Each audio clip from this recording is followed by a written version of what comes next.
Hey, what's up guys? Phil here. I want to try something new today. I want to bring you a different kind of lesson in today's video. This one goes out to all of you advanced players out there that have advanced harmonic thinking going on up here, like me.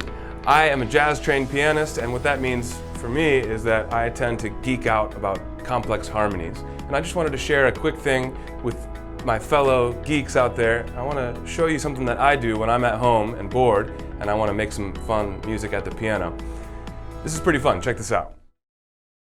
Did you know that you can take any note in the right hand, literally any note, and then any note in the left hand, and find a harmony that justifies those two notes together?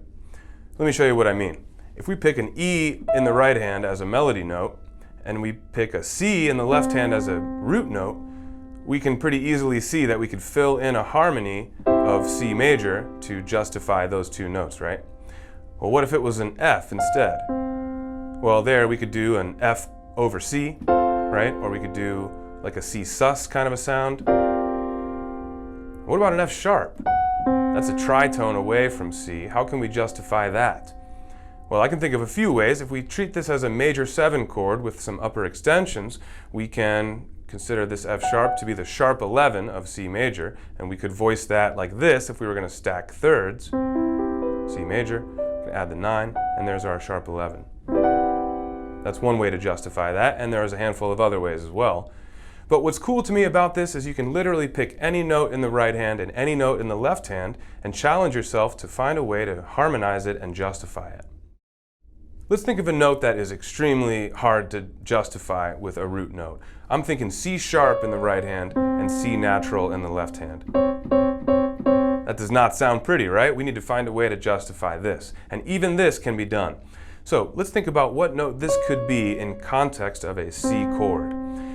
If we're in the key of C or we're playing a C chord, then D would be the 2nd scale degree or the 9th, and we could flat that. We would then have a D flat. So this could be the flat 9 of a C chord. And I like to think of this as a C7 with a flat 9. Once we fill in these middle notes, now this starts to make sense. We can think of this as a C7 flat 9 that then wants to resolve to maybe an F major chord, for example. So here, even a C and a D flat can be justified. So that's fun, right? You can stop there if you like and just use that as an exercise to find one cool chord that you didn't expect. But what I like to do is kind of freak it and take it to the next level. I'll do that to find my first chord, and then I'll create a chord progression by expanding outward by half steps. Let me show you what I mean. Let's stick with this example of C sharp or D flat in the right hand and C in the left hand. We justified that by calling it a C7 flat 9. Now let's expand outward. I'm going to take my right hand up a half step to D, my left hand down a half step to B. Now let's do the same thing with these two notes. This one's a little easier. I see a B minor chord here, right? B in the root and D in the right hand. So I might fill it in like that. And then I'm going to continue to expand outward by a half step, so now I'm going to be justifying these two notes. B flat and its 4th scale degree, E flat. I think I'm going to make that a B flat sus. I like that. Let's keep moving. Next chord I might make an A major 7. Next I might do A flat sus again. Next I might do G major 7. See what I'm doing? So again, I start here and I go outward.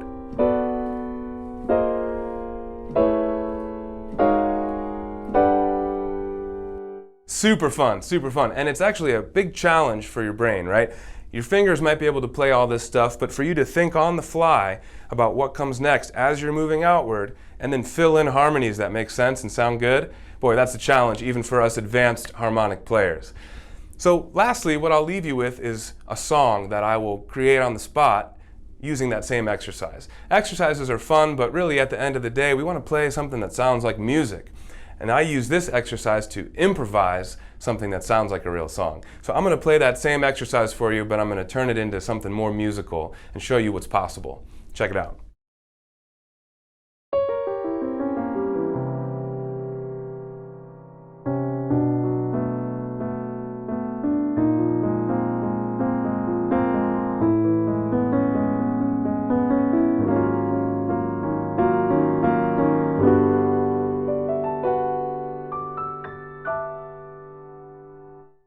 Pretty cool, right? Well, for all of you advanced players out there, I want to encourage you to try this exercise for yourselves.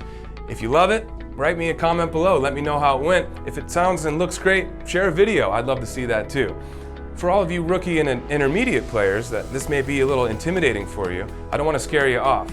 I want to encourage you guys instead to try to make up your own exercise at home that fits your level as well. And I'll also ask you to share below some other things that you do at home when you're bored at the piano and you want to keep your love and passion for the piano alive. What do you do when you sit down and you want to have fun? Let me know that below as well. All right, well, this was a fun tip to share. Thanks for watching. I'll see you guys on the next video. The features you saw on screen today can be at your fingertips with the Playground Sessions app. Co-created by music legend Quincy Jones, Playground teaches the piano with interactive feedback and gaming features, all while using your favorite songs. All right, guys, I'm Phil. Hit subscribe so I can see you for the next video.